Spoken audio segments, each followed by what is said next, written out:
नमस्कार, सच्ची रिपोर्ट में आपका स्वागत है और मैं हूं आपके साथ निकिता श्रीवास्तव। आइए रुक करते हैं आज तमाम बड़ी खबरों का। जोधपुर में शादी के नाम पर लाखों रुपए की कथित ठगी का सनसनीखेज मामला सामने आया है। देवनगर थाना पुलिस ने कार्रवाई करते हुए एक महिला सहित 4 आरोपियों को गिरफ्तार किया है। जोधपुर में शादी के नाम पर लाखों रुपए की कथित ठगी का सनसनीखेज मामला सामने आया है। देवनगर थाना पुलिस ने कार्रवाई करते हुए एक महिला सहित 4 आरोपियों को गिरफ्तार किया।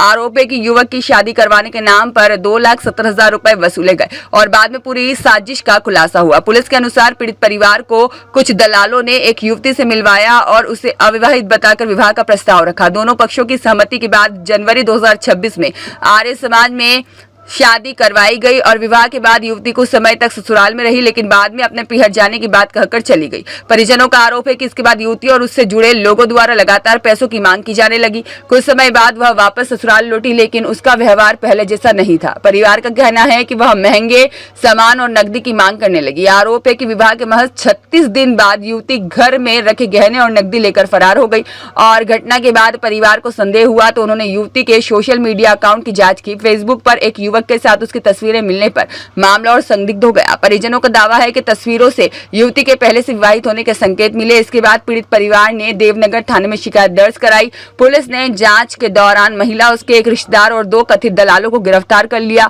साथ ही आरोपियों को अदालत में पेश किया गया, जहां से उन्हें पुलिस रिमांड पर भेज दिया गया। पुलिस मामले की गहनता से जांच कर रही है और यह पता लगाने का प्रयास कर रही है कि इस कथित शादी ठगी गिरोह में अन्य लोग भी शामिल थे या नहीं। मामले के खुलासे के बाद क्षेत्र में चर्चा का माहौल है।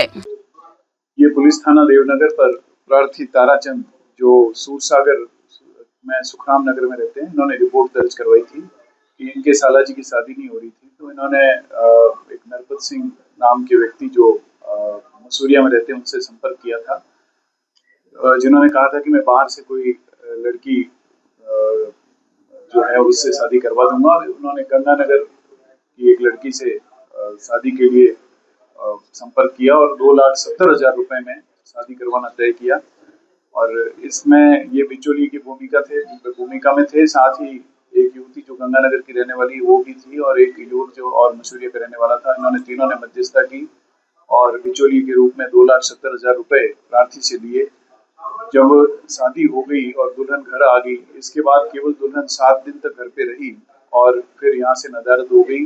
और जाते वक्त प्रार्थी ने ये बताया कि जो दुल्हन थी अपने सासू के गहने और आभूषण वगैरह भी चोरी करके ले गई थी। तब जब प्रार्थी को लगा कि उसके साथ धोखाधड़ी हुई है, उसने मुकदमा दर्ज करवाया। अनुसंधान किया गया और अनुसंधान से आरोप प्रमाणित पाए गए, जिस पर दुल्हन और उसके साथ जो 3 बिचौलियों की भूमिका में थे उनको अरेस्ट किया गया है।